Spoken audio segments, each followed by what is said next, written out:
That was for you, Stel. That was for you. Great.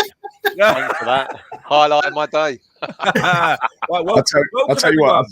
Welcome everyone to our match review after our thrilling win, our thrilling 3-2 win against Chelsea. We came from behind twice, and yeah, we sort of had a couple of it was what happened to Brighton earlier in the week when I was getting all those injuries and managed to get a result. That was happening to us today, yeah, unlikely winners, but we've done it. We're back on track. Top four's nailed on, and you know it is. Yes.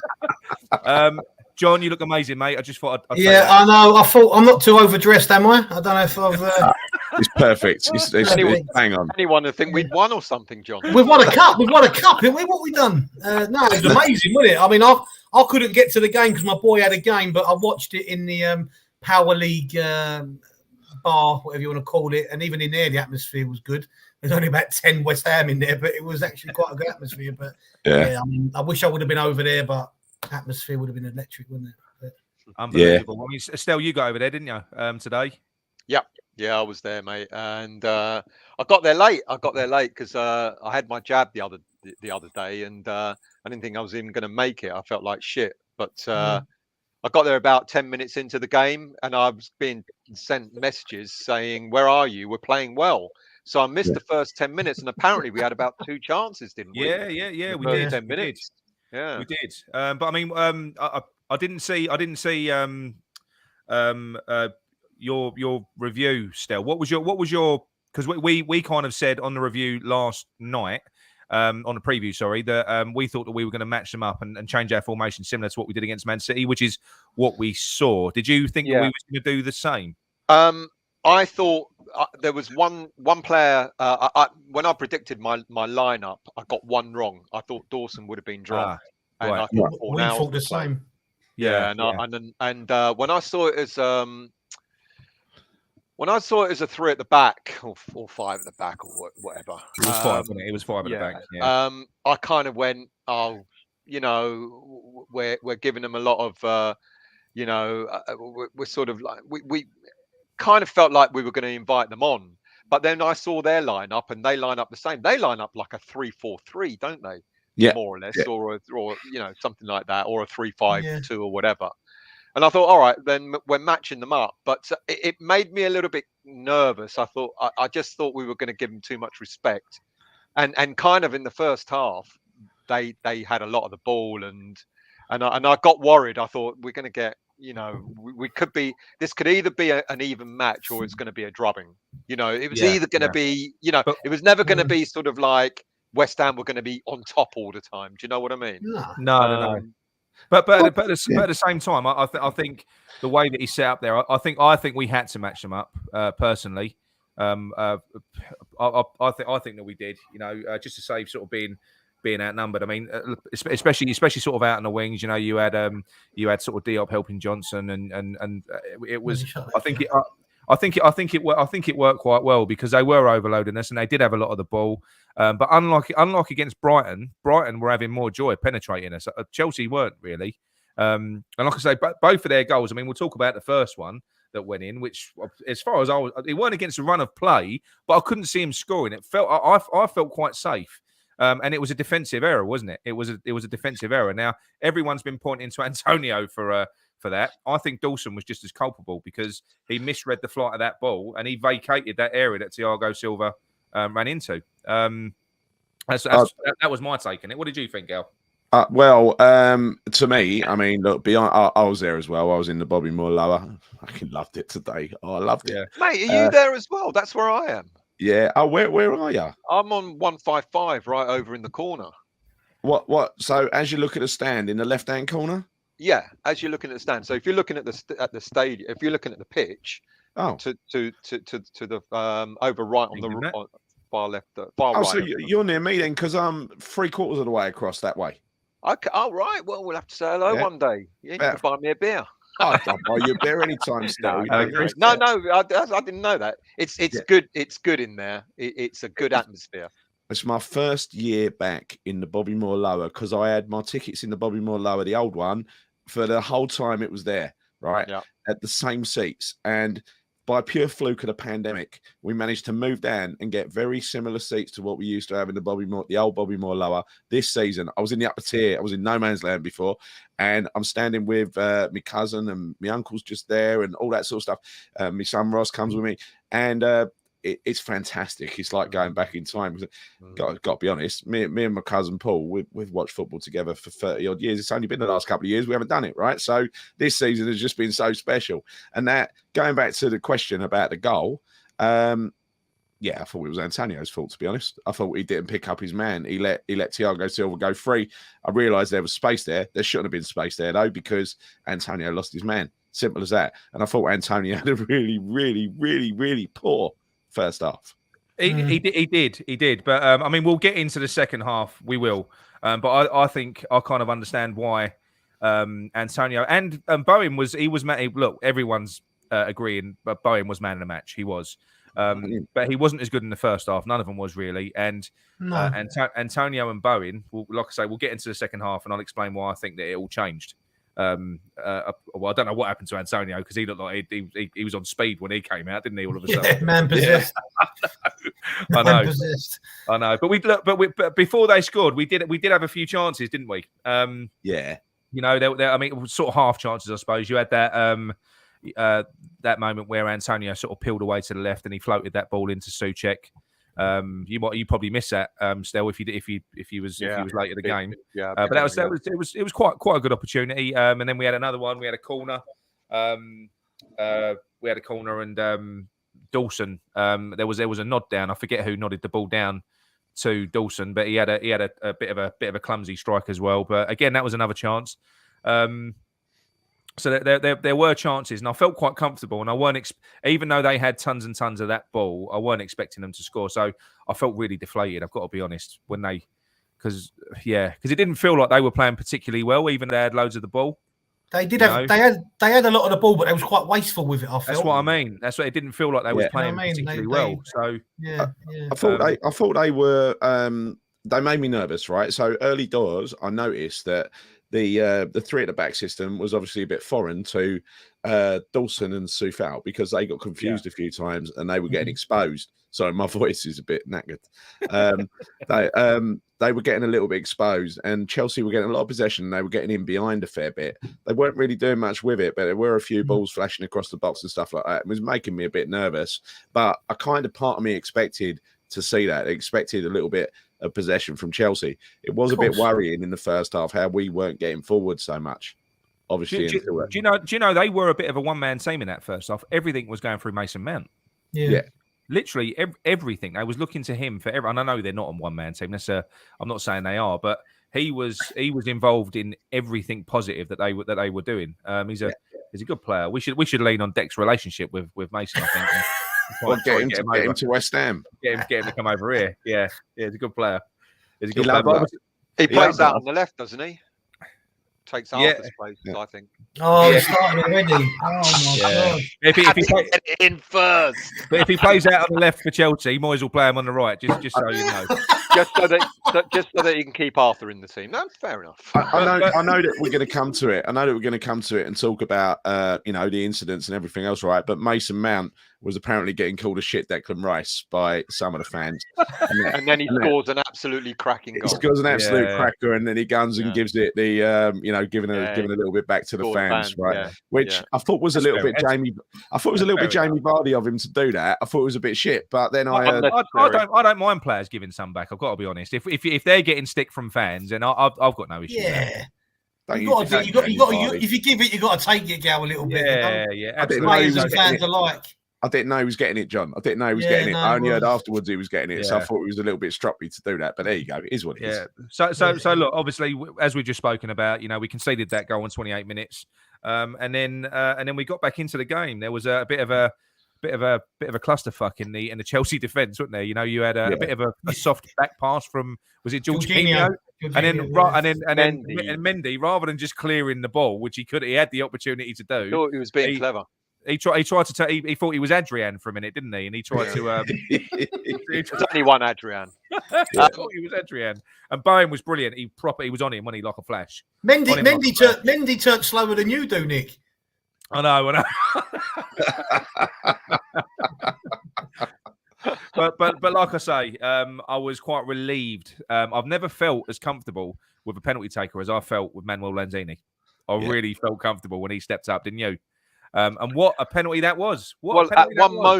At one moment, Antonio had the ball in his hand, and I remember just shouting out, get away from the fucking ball," and thank goodness. Yeah. I just felt like if Antonio, with the greatest of respect to him, he just didn't. He people are saying in the chat that he didn't have a very good first half. I think his mental state probably might have made him miss. And it was good that Lanzini took the ball off him, and great penalty. Yeah. And I'll tell you what, it was an arrogant penalty. It was so arrogant. He hit the side netting. Right? When you strike a ball that well, you don't even have to worry about where the keeper's going to go. No. You don't. Exactly. The keeper wouldn't have saved it no matter what. And that's what he did. I think even though if you watch, there was such good technique in that because he gave the keeper the eyes. Did you see Reece James giving it to Lanzini? Yeah. And then Lanzini had a go at him after. And Lanzini had a go back at him, didn't he? I saw Lanzini shoulder charge him, but I didn't know what it was all about. I didn't know. Reece James, when he was running up to take it or getting ready to take it, Reece James was mad. Really. I don't know what he was saying, like swearing or whatever. Trying to put him off or whatever. Yeah. For showmanship. I was standing next to my cousin Paul, who's got a real problem with Reece James. I don't know what it is, but he fucking hates him. And he was as much as I hate. Still, I reckon you've got a love-hate relationship going on, mate. We'll get to Arthur later, mate. We will. We'll get to Arthur later. But I know we'll with you on here. But I'll tell you what, that basically wraps up the first half because, like I say, that came. Well, not really, because they scored another goal. Yeah. Good review, Nick. Well done. That was 1-1, Nick. Good that was 1-1. Right, sorry. And then got a goal that was absolutely out of this world. But apart from that, that was the end of the first half. That was in the first half. All right. That was in the first half. I'm looking at a fucking match report here, and it sticks me up. There was a fella in the bar with me, and when the goal went in and they showed it on the replay, he went, Fabianski should have saved that. And I said, what? He said it was at his near post, but I said he should have saved it. You shouldn't get beat at your near post. No, Nick, he hit that so well. It was hit so well, and it was hit so fast. It was right in the corner. Exactly. Yeah, it was in the corner, but you don't. But no, I knew you was going to agree with the bloke in the bar, Nick. I knew you was going to agree with the bloke in the bar. Look, you don't get beat in your near post. That's like giving Mendy a pass for Arthur's wonder strike. It was clinical. It was really clinical. Exactly, it was clinical. He couldn't have, even if he'd have placed it with his hands, he couldn't have put it into. I know it was amazing technique. I mean, the way that he caressed it in, he kind of side footed it with power. He really got it in. There's a butt coming. No. There ain't a but. Look, goalkeepers shouldn't get beat at their near post. Yeah. Well, unless it's a worldie, and it was a worldie. Let's be honest. Right. I mean, people around me were going on, well, where the fuck is Johnson? Well, Johnson's on the floor, fucking injured, mate. Yeah, but I'll tell you what, not just Johnson. If you have a look at that, what really confused me with the two centre backs, not Zuma, but Diop, because there was only one player in the box. I think it was Havertz that was in the box. Zuma had him. And Diop ran towards Zuma and Havertz, and he ran away from Mason Mount. He left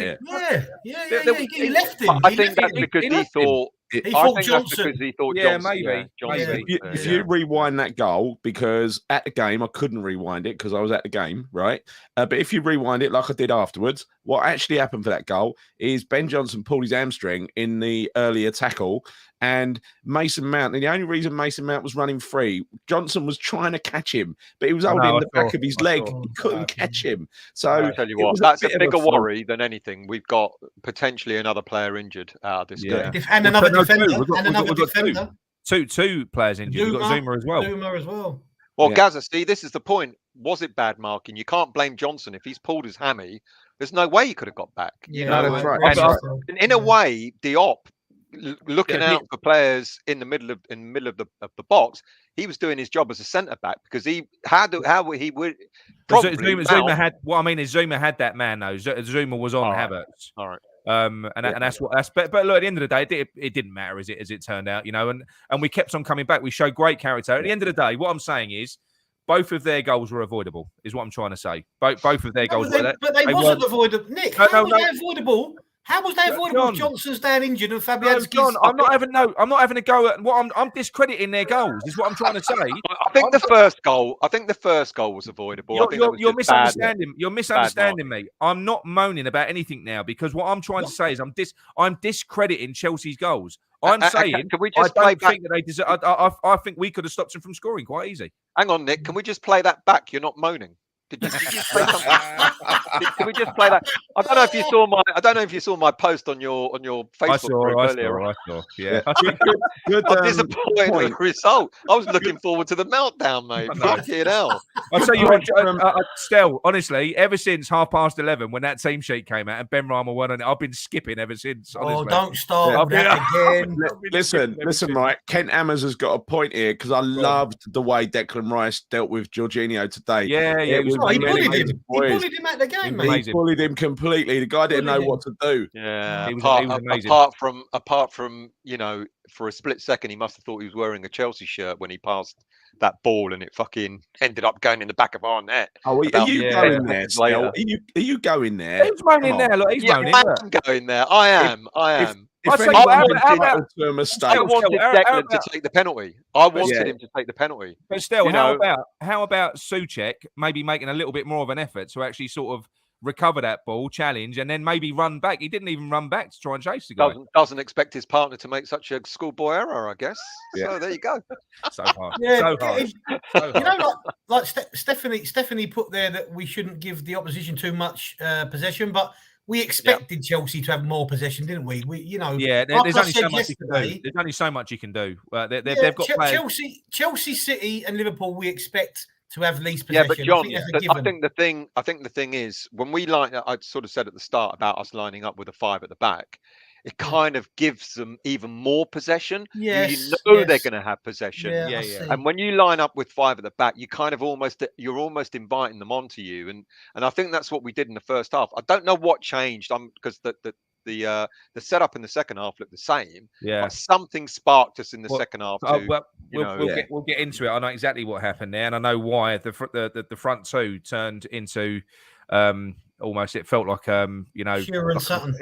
Yeah, that's what it felt like. And that was because they were both playing up front together. They were together. They were close the whole of the second half. Antonio had somebody with him. They were close. They were instructed to support each other. And they were getting up and they were getting forward and they were pinning their defence back. And that was a difference in the second half. And that was Antonio's tail was up. He looked excited when he came out. You know, he was because it must be a deflated job for Antonio to just be used as a battering ram against 3 big defenders all the time with no support. And in that second half, he had Bowen close to him all the time, and they both flourished. They did. He was fantastic in the second half, Antonio. Absolutely fantastic. Yeah. And he started with him first half, right? It was the Antonio we've seen for the last couple of games. The ball go up to him, he'd take a nice touch, he'd try and pass it, and he'd pass it to the opposition. He set off directly 3 Chelsea counter attacks, including the one that led to the corner for the goal, right? He did that. It wasn't very good. Second half, when he came out, I don't know if you remember this, one of the first things he did was make a surging run out towards their left back. And he just completely fucking ran through their left back, right? It was proper beast mode from Antonio. He was on it in the second half. So, yeah, you're right, Nick. He was going out, picking that ball up so Bowen could run into the space, which was good to see. He was. And like I say, Antonio's had a lot of criticism in recent games for pulling wide all the time. But basically, if you remember, there was one, this is obviously an instruction because there was one moment in a recent game, I can't remember what game it was, where Antonio's picked the ball up wide and he's almost waiting for Souček to arrive in the box before he crosses it in. I think that's a game plan that they're working on. So although people are saying, you don't want your striker pulling wide, you don't want this, you don't know what they're being instructed to do. You don't know how. No, you don't. I think the problem's been in the past though, Nick, is Antonio pulling out wide and no one going into that middle of the park. You're absolutely right. It's what they're being instructed to do. Yeah. But it's absolutely pointless if Antonio's making those runs down the flanks when no one's supporting him. And it's really strange with Moyes because Moyes has done this before. I remember when Moyes first came back the second time. Yeah. I can't remember which way round it was. We played Liverpool and City, and one of those games we played with just Antonio up on his own, and every time he got the ball, he had no support. And then whichever the second game was, I think it might have been City. The second game, he had Anderson almost not right up with him, but he had him a lot further forward. So when the ball broke free from our defense, Anderson was there to support Antonio. And that's what Moyes seemed to do in the second half, because he didn't do it. And I don't sort of get, all right, if you're going to play 5 at the back, by all means, play 5 at the back, keep it tight, etc. But if you're going to do that, then you need like a 5-3-2, in order to give Antonio that support. And whereas in the first half, it was just like a 5-4-1. I think it's very simple. I think you can play the reason that we were ineffective against Brighton, and the reason that Brighton outplayed us was because we had no outlet. But we had no outlet. We literally had no outlet. So there was no out ball, and we weren't keeping the ball. Whereas and they were basically pinning us back. What we were doing today was we were stretching them. We were pushing them back because we were pressing them. We were pressing them high. We were Antonio and Bowen. That's how Bowen got his goal in the first half. To be quite honest, we were pressing them high, and that is and. Whether that was the instruction from the start and we just weren't executing it, I don't know. But in the second half, they fucking got it. You noticed it towards the end of the first half. Chelsea do not like it up them. I think they basically spend a lot. They spend a lot of the time having all the possession with other teams standing off them. This is a standard practice for them. It's like a template game. They expect to get the chances. They answer your question. But when you look at it, I mean, there's a little known fact that's becoming more known, right? Before today's game, Chelsea had only conceded 6 goals in the league. Yeah, no more than one. No more than one per game. They'd not conceded more than 1 goal. Goals in the league, and we scored 3 in one game. From open play as well. Yeah, we're outstanding. They've only lost 2. This is the second game they've lost. And we were saying last night about our lack of open play goals. Absolutely. Yeah, we got today and got 3 of them. But I think, like Stell said, I think it's very interesting. Antonio's making his runs out wide and making the run up the channels. But if no one's entering that vacated space, then he's sort of running a forlorn race, isn't he? And that might be where his frustration's coming from. I'm not trying to be pro Antonio all the time, but you sometimes sort of start to wonder, well, what's happened today? What's changed today that someone's getting into that space? Yeah, it's interesting with Antonio because I won't lie to you. I thought he should have been dropped today. I did. No, we called that yesterday. That's what we said. Because he's the sort of player where I kind of said about a month or so ago, I'm beginning to believe that he's playing the true striker role where you don't have to be in a game unless you get a chance. As long as you put that chance away, your striker's done his job. And I was beginning to think that that's what he was doing, but I think I don't know.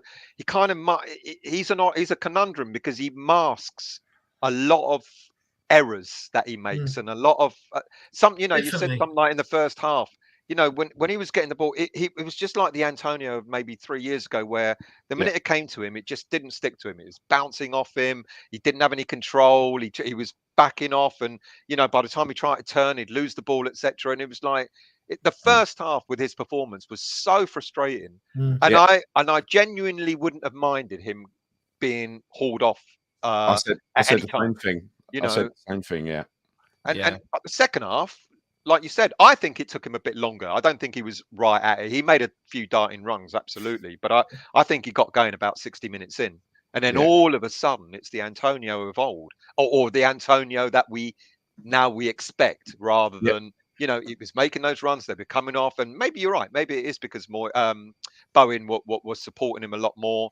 But all of a sudden, he was just a different player. Something made him go, right, it's time for me to wake up and start playing. And it's odd. Yeah. It's an odd one, And so half time anyway. So obviously we go and we're 2-1 down.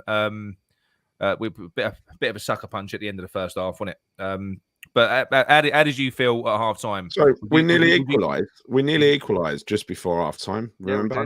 I know. But how was you feeling though for the second half? Was you quite hopeful? I was disappointed letting in the goal. Obviously, letting in that goal. Yeah. We got back just before half time, and to be honest with you, I felt that goal hadn't put the game to bed, but it's. Sorry to come out of a cliche, But letting in a goal so late in the half like that, it sort of puts you on a downer, which was why I was even more surprised how we turned it around in the second half. How we came out, because that could deflate you. You know, that could quite. So Moyes must have got into him somehow in that change. I reckon he because I still think that they were two avoidable defensive mistakes. I reckon he ripped into him at half time. Personally, I think that's what happened. I reckon they got their asses kicked because they came out and I think Antonio, you could see his body language immediately was different in the second half when he came out. He was sprinting. He weren't strolling out. He weren't strolling out as well. I thought so as well. And the way the first half finished at half time, I wasn't despondent or downbeat. I thought there's goals in this because we started pushing them at the end of the first half and they started to look rattled. Really rattled. Right? Absolutely. Yeah. So let's move on to the second half, Nick. Go on. There was just another couple of incidents before half time, Nick. Yeah, go on. I'm kidding. I'm winding you up. Yeah, there probably will be. I mean, this fucking match report. I'm never using ESPN. What are you using? Not one football, mate. You're not. No. But yeah. So right. Apparently, according to this, on 56 minutes, that was when we got our equaliser. And a great goal it was. And a great goal it was. You know that came from Antonio. It was a good ball for Antonio's kind of. His work and his endeavour and I don't know whether it was him that nodded the ball back or it was just the fact that he put the defender under pressure. But the ball found its way through to Bowen and what a strike! What a strike! Soufal got the assist, and it was real persistence from Soufal, if you remember. It's great having Soufal back in the team. But it is. I think the key is two things. Number one, it was on Bowen's left foot. Number two, Bowen took the shot really early, and I love to see that. And the thing is with Bowen, and I think maybe one or two of our other players, is when they don't have to think about something, when they do it instinctively, they're much better rather than having too much time. People are talking. Bowen had an opportunity, didn't he, to score soon after that, and he that's right, and it way over. Because he had time. Do you know what I mean? He had time to measure it up and all that. That instinctive strike, you must have seen it clearer than me, Gary, because for us, I saw it at the angle. You must have been right behind it. You knew it was going in the minute he struck it. You just knew it. Yeah. Brilliant strike. His second chance was actually after Arthur's goal at the end of the game. Was it after Arthur's goal? It was, it was like 89 minutes. And that was where he cut inside onto his left foot and he only had the keeper to beat and he skied it. Yeah. So, I'll tell you the one where he was really unlucky was that again, Antonio. That we'll skip forward, but that was on 75 minutes, and that was where Antonio done that work and he whipped that ball across, and he was on the stretch, and it was an open goal. It was an open goal, or was that? No, that was Bowen. That was Bowen. Was that Bowen? He was on. I remember that. Yeah. So that's what I mean. We created quite a lot, really, clear cut chances as well. It's like you say, Nick. You go at Chelsea, they don't like it. When you give, this is why I get confused sometimes with Moyes', sort of tactics. Because the first half, as I think we all agreed, we invited them on. They had to play, etc., etc. Yeah. Second half, change of tactics, and the fact that we were going at them made them uncomfortable. I don't know whether to say uncomfortable. It gives them something to think about, doesn't it? It gives them something to think about. Because if you, with all due respect, sorry to interrupt still, but it's difficult. It's a thing, like you hear it a lot of time. What should they do? Stick or twist? The team that's expected to lose against the team that's expected to win, and it's 2-2 or 1-1. But at the end of the day, you've got to be in it to win it. And sometimes you have to take the game to them. And sometimes for West Ham, probably our best form of defence is attack. Because I think so. 100%. Sometimes if you just sit back and invite it on, like we did against Brighton, we invited it on so much. And yes, Brighton I'm not going over old ground. They are a good team, but they're not City, they're not Liverpool, they're not Chelsea. But we made them look like that. But we made them look like that by being. And I'm not criticising Moyes because he's been brilliant, but I think now surely he's got to be a bit more. We have to be a bit more offensive, But this is the issue. Moyes does that. He can see that it reaps positive results, and then for whatever reason he kind of reverts back, and then we all sit here as fans going, "Well, why?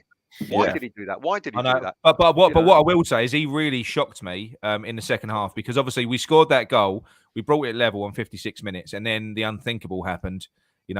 Zuma goes down and gets injured. Now, what I thought was going to happen, I thought Rice is going to drop back into defence. Fornals is going to go into midfield and do Rice's job. He didn't. He went to a back four and he packed the midfield. That was he step back a bit, didn't he? No. I think Stephanie asked what was in the note. I'd like to know what was in the note. I've got a feeling Declan was told to go more or less sit in the back three. It looked to me. He didn't for the rest of that game. No. No. Nick, you're wrong. Nick, you're wrong. You're wrong. Stel saw what I saw at the game. Right, there were many times in that second half, especially when Lukaku was getting forward, where Dec was dropping back as a fifth. He was dropping back, but when we were in possession, Dec was in midfield. Yeah, in possession, he was changing it a little bit. But when we lost it, But in answer to Steph's what was on the note, it clearly said, past this round, we are fucking massive, is what it basically said. You know, and they all had to be reminded of that in order to win the game. I know. But I'll tell you, let's just relive for a minute the fucking elation when that Jared Bowen ball hit the back of the net. I mean, it was just a beautiful, beautiful moment. We were dancing, we were singing. It was just, we were cuddling people behind us. These are my new neighbours. They're my new friends now. I love them. Right, I love them all. This week, you love them now. Yeah. When we lose the next game, you'll be punching them. Get out of my way. Right. So look. Anyway, Stel. So anyway, Stel, we're going to fast forward, and I'm going to give you the stage, mate. I know what you're going to do. 87 minutes. Just take us through it. Take us through it play by play, and your. This must have been emotional. Well, I won't lie to you, mate. I don't know what happened because I went to the toilet at the time, so I missed it. What happened? Some bloke called Arthur Scott. Look. Okay, I'm going to ask you all a question. Okay, I'll start with you, Nick. What do you think of Yarmolenko? I like Yarmolenko. Okay, fuck. Gary, that wasn't meant to go that way. Gary. Well, I think Yarmolenko, look, he's a bit of an average. There's a reason for this. He's an average, predictable winger who cuts inside a lot, who I don't mind seeing played up front occasionally. He's good in Europe. He's good in Europe. Yarmolenko's, he's never overexcited me at West Ham. I know he's a quality player, but for us, he hasn't done much. Well, the last time we beat Chelsea 3-2, Yarmolenko scored the winning goal. He did. And fans keep going on about him, how shit he still is. You know, and yet he wasn't revered. He wasn't revered, okay?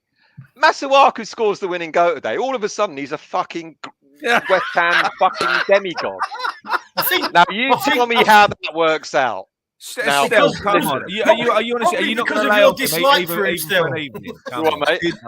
Still, did you not see when the minute Masuaku came on, within seconds, he did like a 360 turn, and the Chelsea defender didn't have a clue where he was, and he ran off with a ball.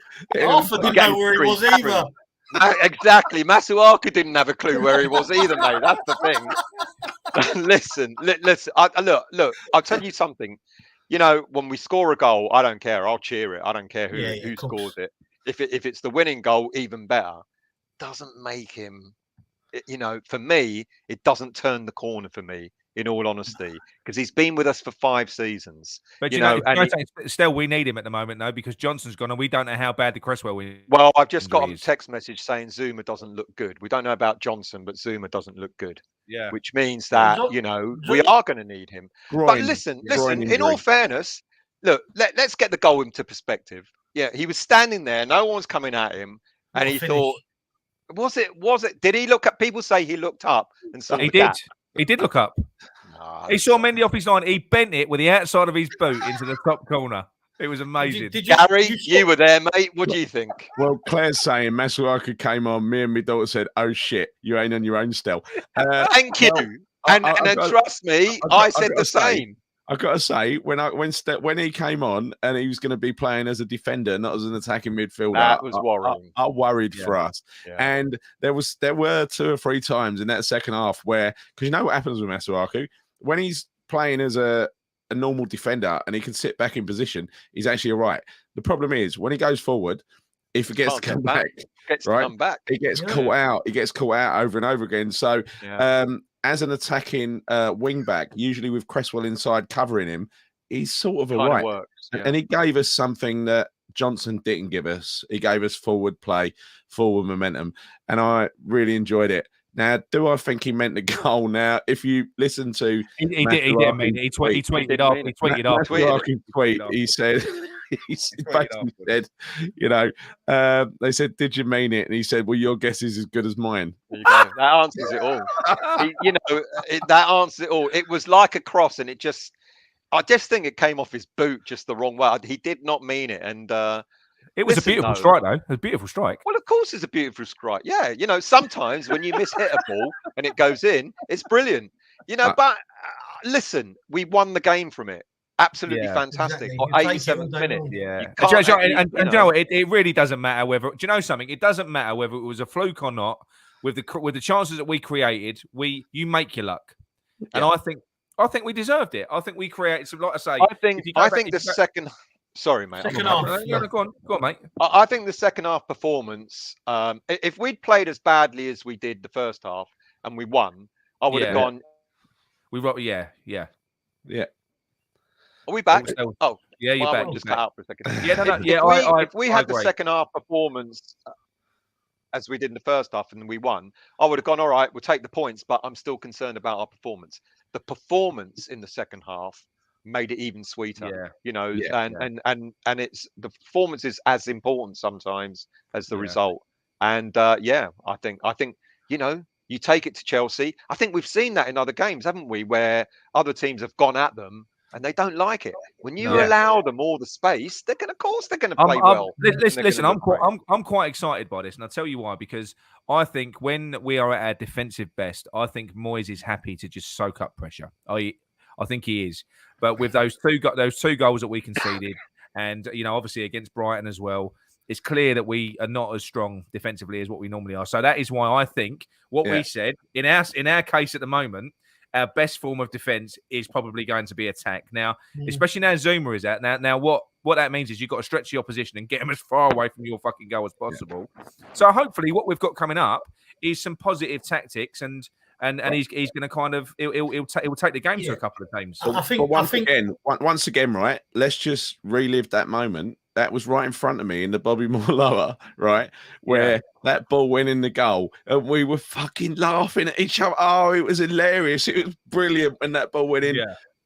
Take what Bowen did, multiply it by 5, and that's loosely where you come. We were dancing. We were all over each other. This time we were cuddling, almost kissing, almost hung the bloke behind me.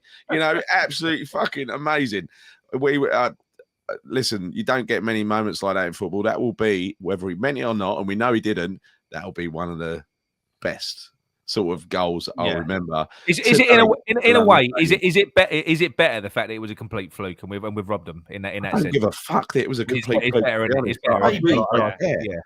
Mendy's going to be living that over and over in his dreams tonight. He had a bad game. He had a very bad game today. Yeah, he was terrible today. Well, I've really rated him this season. Mendy, for that first one with the penalty that he gave away. I mean, what was he doing? What was he doing there? He just had to trying to be something he's not, wasn't he? He was trying to be something he's not. And that's basically it. I mean, it was apparently. Zuma heard something pop. And was in agony. Apparently, it's a groin, isn't it? Yeah, I've heard it. Could be, yeah. I hope good. I hope it's not. I hope it's not a knee, obviously, because he's got a massive history of knee injury. Where he's I think it's going to be his knee with the way that he was struggling. The way he was. No, I heard earlier it was groin. Well, you got to expect he's going to be out for a couple of months, and you're probably going to have to expect that Johnson's going to be out for similar sort of length of time if he's done his hamstring. No, I don't want to put a downer on it, but that's facing facts. You know what I mean? Well, that proves now we're definitely going in the market for a centre back. 100% now. 100%. Yeah, definitely. Well, I think more importantly. On Thursday against it was his knee. Apparently, I said it. The way he was walking, the way he was struggling, it was his knee because he was. That's bad. That is bad. So we're out. We're without our first choice 2 centre halves. We need to sign another main centre half. That is all there is to it. He's had a significant knee problem before that kept him out for like a year and a half or something, right? With Chelsea, that could be a disaster for us if that happens again. Yeah. Well, let's hope it's not as bad as well. Let's be positive. Let's be positive. Let's hope it's Yeah. Yeah, Johnson is hamstring, but not known how bad. Look, we've got a transfer window coming up. Hold on a minute. Right. Thursday against Dynamo Zagreb. I now want to see us try out one of. I want to see us try out Alessi or Baptiste as a centre half. I think we'll see both.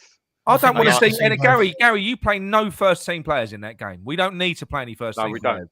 Give them a rest. No. But you want to play a team that's going to win to give them some confidence. Gary, our team needs a rest. This gives us an 8-day rest between now and Burnley. That game means fuck all. You rest your first team. I think you're going to see probably the likes of Fredericks play in that game. Areola play in that game. Noble play. Probably the young lad up front. Perkins. Yeah, and I think you'll see it means nothing. The game means nothing. You don't risk any more players in that game. This is your basically if it is correct that Zuma is going to be out for a while, you're absolutely right. This is where you want to see what Alese and Baptiste can do. Because if Alese and Baptiste can show. Yeah. Even if one of them sort of grabs it, This is their audition now. This is their audition for the first team. Yeah. In a way. I know it's only one game, but you've got to plug them now. There's no excuse. No. Well, I can tell you now, we're not going to be using a donkey tonight. That's right. Who's meant to be the donkey? Well, Ben Rahman was a donkey, the one that we done the other night. Should we use a Chelsea bin though? Yeah, use a Chelsea bin. That's fine. Yeah. Right, but what I will say, let's start with Stel Fabianski. Match rating, please. 7. Okay, right. John Diop.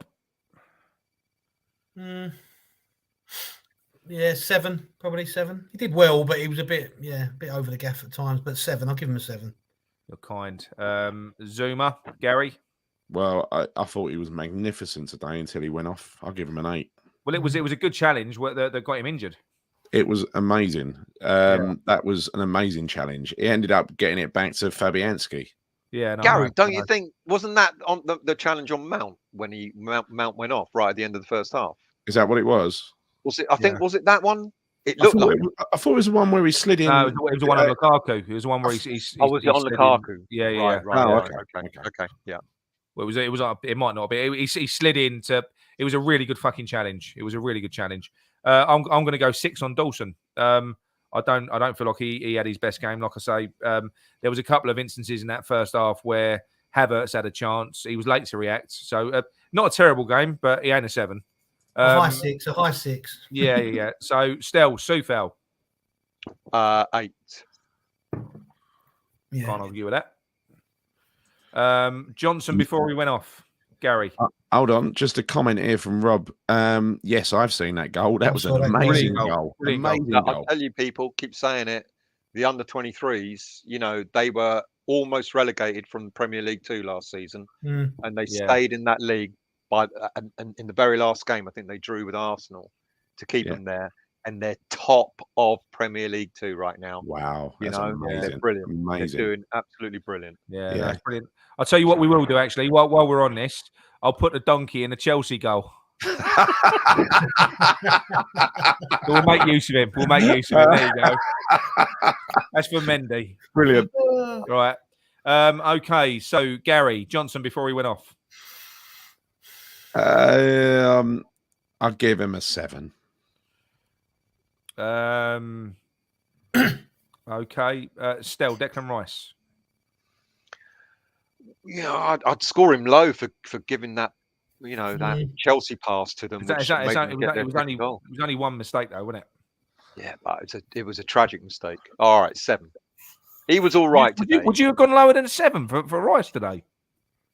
Listen, mate. When that's brutal. 7. Let me not try and explain myself. 7. Right. Okay. I thought that was his only mistake. I thought he had a magnificent. No, it was. I'm being harsh. Right, John. Souček. I thought he had a good game. To be fair, Souček. I thought he was solid without being extravagant and without being flamboyant. I thought he was back to his solid self. He covered. A lot of people say, well, what's that mean? But he covered a lot of the ground He ran a lot of mileage again. I'll be happy to give him an 8, to be honest with you. Easily. I agree with that. Okay. Agree with that. So would you? So you think that Souček had a better game than Rice? Well, no, Still scored Rice, not me. Well, I scored Rice. Yeah, you can't blame me for Still. I mean, he said Arthur was rubbish. I mean, I don't know what's going on. Honestly, I'm not even joking. Whenever he got the ball, he made good use of it. Never lost possession. I'm giving this man an 8. Lanzini was very good today. He was so calm. So important to the way that we played. He was calm. There were certain times in that game where we needed the pressure relieved from us, and when the ball did find its way to him, which it didn't always, he just makes good use of the ball. You know, he does. He was superb. So, right, let's discard the first half performances. Right, no, you can't do that. You can't score someone on what you want to score them on. No, I mean Antonio and Byrne. I think they were both brilliant in that second half. I think they were brilliant in that second half. The pair of them. Yeah. So as an overall, though, it doesn't mean as an overall. All right. Okay. So we go Stell on. I'll tell you what. We'll to be safe, we'll put Stell on Bowen. Right. So Gary, go on, we'll give you Antonio. Well, Antonio, I'd give him a 5 in the first half and a 9 in the second half. So I'm going to give him a 7. Yeah, good. Like what you did there. Added them together, divided by 2, averages. Yeah. I love it. Right, Stell, go on. Like You've maths, got all like GCSE mathematics all over again. Proper maths, I'm telling you, John. Stell, you've got Bowen. Bowen a 9 for me. He was awesome, wasn't he? He was magnificent, that guy today. He was outstanding. Right. Okay. And just to wind Stell up, I'm not going to give him Masuaku. I'm going to give him to John. I'm going to give him to John, who's the go on, John. Have we got an 11? Listen, at times he was running around like a chicken with one wing, just going around in circles, you know. But I mean, he scored the winning goal. He took the piss out of himself on Twitter by saying, I didn't mean it, but it's up to you. I'm going to give him a 7 just for scoring the winner, apart from anything else. Sorry. He can't give him less than a 7 for whether he meant it or not. He scored the winner. He is the new Samasi Abu. He is. The new Samasi Abu. Right, 4 nails when he came on. Stell, go on. Sorry, can we just mention this before you rate him? What a fantastic substitution by Moyes. When Zuma goes off, he brings an attacker on and fucking goes for it. Well, that's what I said earlier on, and you argued with me and said that weren't what he done. Might that be? I told you that. Might that be because I said it was great the change that he made, and he went, well, he didn't do that. He'd been put back in defence. Might that be because the only other defender we had on the bench was Ashby? Yeah, possibly. You know, possibly. So are you suggesting that he did it by default then, Stell? Is that what you're saying? I think he had no choice, to be honest with you. Because I don't know if he would have risked putting Ashby on. Ashby's, another promising youngster. But I'm not so sure he would have risked it. But whereas Fornals, at least you kind of know what you're getting. No credit at all for Moyes from you, Stell. Yeah, of course there is. But I just honestly think that he had no choice but to put Fornals on. I just don't know if he would have risked Ashby. I think that's good management. I think that's good management. Yeah. I think it was. I think Fornals was brilliant when he came on. I've got to be honest. I'll give him a 7. I'll give Fornals a 7. He looked a little bit refreshed for Nails, didn't he? Because he's been a bit crap lately. He looked like his old self, didn't he, when he came on? I think it's kind of what we say about using the squad and reminding them that if you're not playing up to a certain level, you are gonna you may not start the next game. Yeah, and I think that's the problem we've been having with Antonio. And had Moyes had a proper Perkins is a lovely, sort of like a future player, but he wouldn't have been right to have played in this game. But I think if we do get a striker in the January window, then it will remind Antonio that his game, his position's not guaranteed. Right. Okay. Well, look. Let's finish this off. Wait a minute. Wait. Right. So hang on. Go on. I've got something to run past you. Right. This little comment here from Kent Hammers about shagging Danny Dyer, I don't think that's very complimentary towards Danny Dyer, or I don't think Bowen probably likes it. So I've got a suggestion for another song for Bowen, right? And that is Bowen me, Bowen you. There is nothing he can't do. Bowen me, Bowen you. I like that. Very good. Very good. Anyway, well done, Gary. Don't go on. Don't go on. Gary, all right. Gary, you've got Gary, you've got speckled Jim, Moyes' speckled Jim, the carrier pigeon, Ben Rama, that was just sent on to take a note to fucking Declan Rice. It's the only reason he was sent on. So what was he? No, you've got to mark him, Nick, because you made Nick. You got to mark Ben Rama. Yeah, you got to mark. Yeah, you got to mark Ben Rama. You've got to mark him. I'll be fair. I'll be fair. As a sub, he did nothing wrong. Compliments to Ben Rama. Someone write that down. I think he is an impact sub, and today he was a really good impact sub. I don't feel bad about him coming off the bench. He's a good player to bring off the bench. Yeah, he was fine. He did nothing wrong.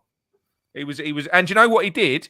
Which is what he never does when he starts the game. He resembled Lanzini all of a sudden. He started moving the ball really quickly, one touch passing. He weren't fucking picking the ball up and trying to run past 5 players, which was good to see. It was good. He was. Someone had to make Nick go there, didn't they? They had to make Nick go there. That's why I did it. But I was just going to show. I'm just going to show one thing again because you all missed it, right? Genius. And another song. Exactly. Genius.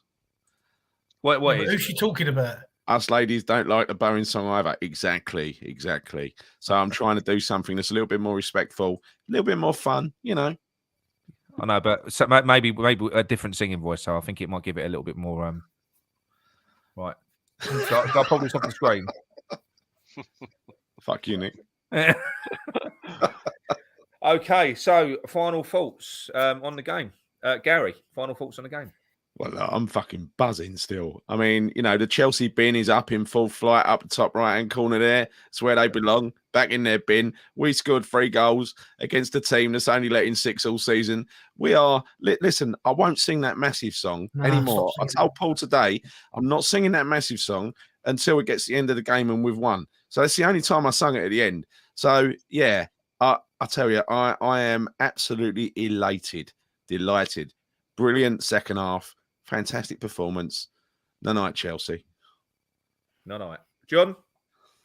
Yeah, good just to get back to winning ways, isn't it, really, after 1 point out of 9 or whatever. But I think I agree with what Nick said, which is unusual. I think it's good now because they've got that 8-day break, the first teamers, you know, have a little bit of a count up who's available, get a bit of rest in. And I'm looking forward to going over there Thursday and seeing some of the youngsters play, hopefully. You know, seeing some of the youngsters playing what we've got, you know, it's a step up for them playing against Zagreb. We may think it's not a big game. Absolutely right, mate. Absolutely. To some of these kids, this may be the biggest game they have played in, I'd imagine, and maybe ever will. So this is their stage now. Yeah. And I hope some of them step up, you know what I mean? You're absolutely right. If they impress, then 1 or 2 of them could work their way into 100%.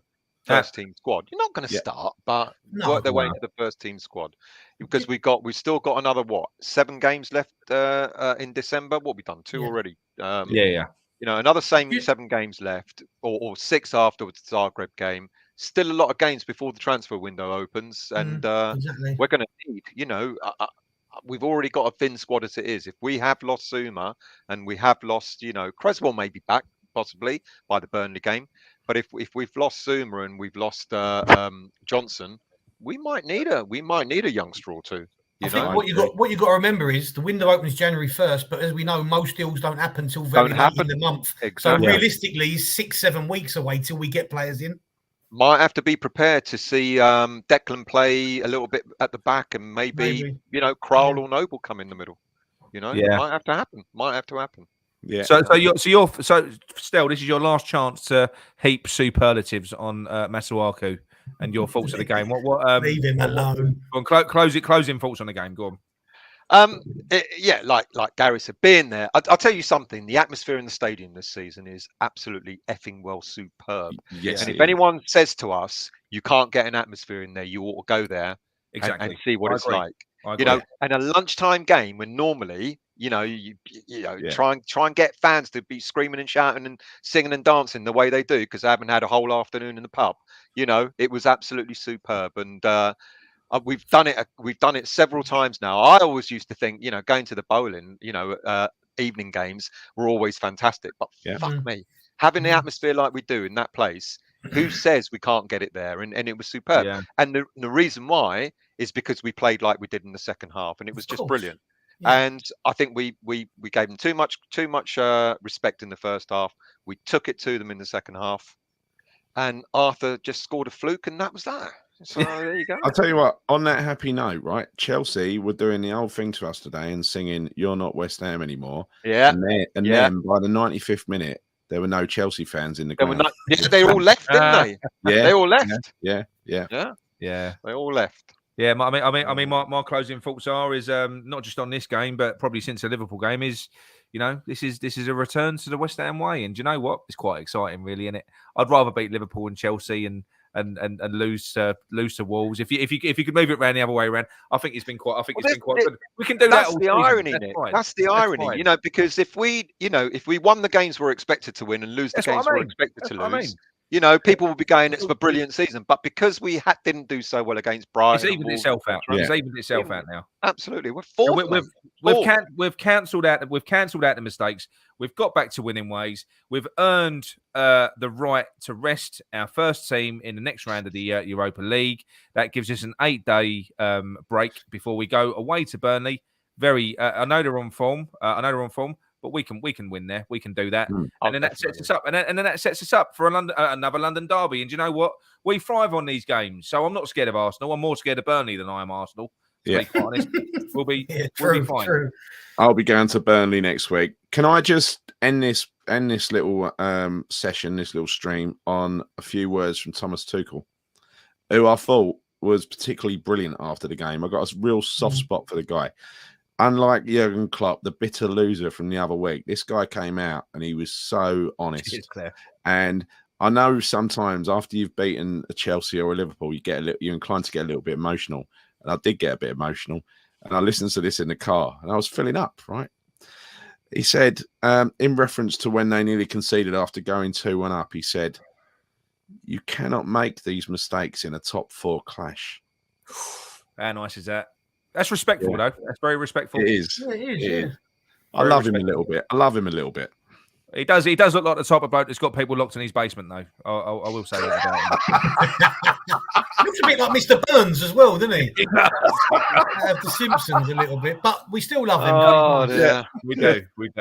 Right, anyway, people, Gary, go on. Do you want to wrap up? Yeah, look, Stel, thanks for joining us at short notice. Must have been tough. Brilliant having you on. No, it's great. I hope you feel better as well. The arm feels like it's attached back to my body again, because I tell you what, yesterday I felt like shit this morning. I had a really stinking headache. Yeah. And if any of you have not got the booster yet, good luck, because it's fucking painful. I had the same thing 2 weeks ago. I had the same thing. I don't want to do it. Yeah. I honestly, we won't go there anyway. But go on. But anyway, does this lead to another rant? Nick, your rants, mate. He will rant about anything. Top-notch rants, innit? And we just stir it up still. We love watching him go. Mate, I laugh because I see him putting something on the Facebook page, and I think, what shit has he read now? And he's off he goes. And then after the Brighton game, when I tuned in, I thought, Nick, mate, I think I'm going to give myself a heart attack at the game because I go mad. Half the shit I get is from your channel where you link this with some striker from Papua New Guinea or something like that. You got to watch the whole show. Don't listen to the first 30 seconds of says. You got to listen to the rest of it when I go, oh, and by the way, this is a pile of shit. Yeah, to be fair, Nick, you're just picking out the bits you want to talk about. Anyway, look back. Thank you again, Stel. Thank you, Nick and John. My pleasure. Please subscribe. Thank you for joining us. Please subscribe to our YouTube channel. Hit the like button. And if you like what we do, please share with your friends, enemies, and any randoms you come across in the street. Don't forget to leave us a comment or two. We'll read them and ignore the bad ones. We'll be back tomorrow night on Sunday night for the Claret and Booze Hangover, which is much needed at 9 o'clock, just for a laugh, because we never do it, and we've got a week to talk about, so it'll be good. Anyway, thank you for joining us. See you next time. Come on, your irons. Come on, your irons. And before we go, 1 minute, because Stel won't do his own thing for his West Ham Network team. They're very close to 10K followers over at West Ham Network. So you promote better than I do, mate. Anybody that is watching this channel, if you haven't subscribed to the West Ham Network, go over there and help those boys out. It's a brilliant channel. Go and subscribe. Thank you for that. Appreciate it. It is indeed.